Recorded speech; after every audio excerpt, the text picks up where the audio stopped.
Well, thank you, Mr. President. Columbine, Sandy Hook, Red Lake, Marjorie Stoneman Douglas, and Parkland, Florida. I think we're all familiar with those locations because those were sites of school shootings. If you go back 5 years, 2017, 70 school shootings, 19 deaths. 2018, 105 school shootings, 61 deaths.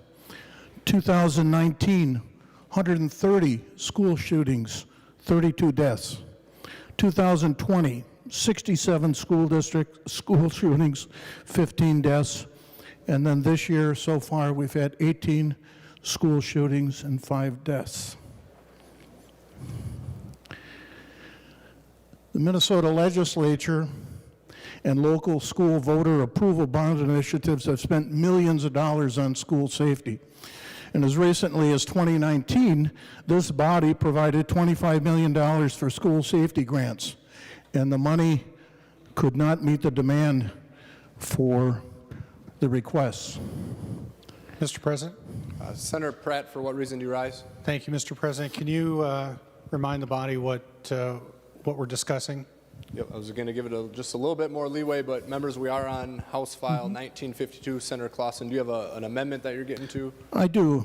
Just a few other comments leading up to the amendment. And members, just a point of information, it's very helpful for all of us, including the front desk, to get the amendments out. A lot of our members are requesting paper copies, so it gives them an opportunity to review the amendment while you're discussing it. So I'm not going to call the amendment quite yet, Senator Clausen, but just so all members know, as quickly as you can get to the amendment, it's very helpful for the rest of the members in the chamber. Senator Clausen. Thank you.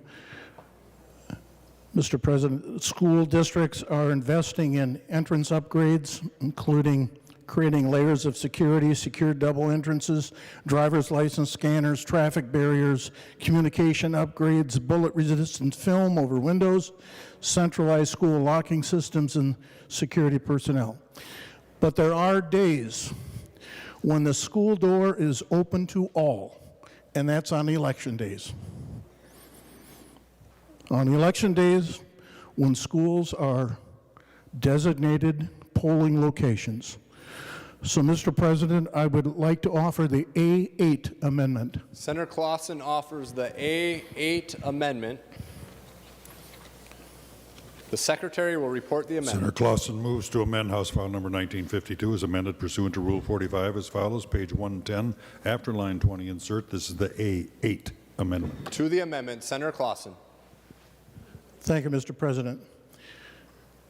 During the 2020 legislative session, I shared safety concerns of schools being polling locations with Senator Kiffmeyer, and she included the provision in the 2020 election bill.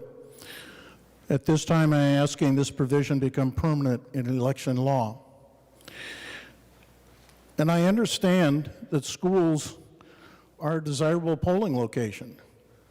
They're spread out amongst the community. They have large parking lots, big areas like gymnasiums for polling. So I understand that. But this is what the A8 amendment says. A8 amendment states that schools must only be designated as a polling location when no other public or private location is reasonably available for use as a polling place. And if a school is designated as a polling location, the election staff must work with school staff to ensure the contact between students and voters is minimized.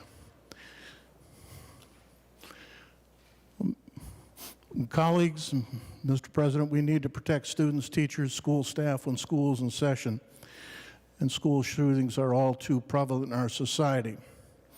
And this is a safety precaution we can take to protect lives. At one point, I was reluctant to offer this because I know there's some pushback. Those that have to search for polling locations, cities, they're concerned. They've shared that with me.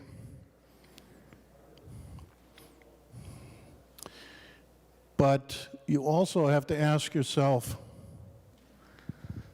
why has this come forward from some of my school colleagues? Because they're concerned for the safety of their students and staff. And again, schools, I understand, I wouldn't want to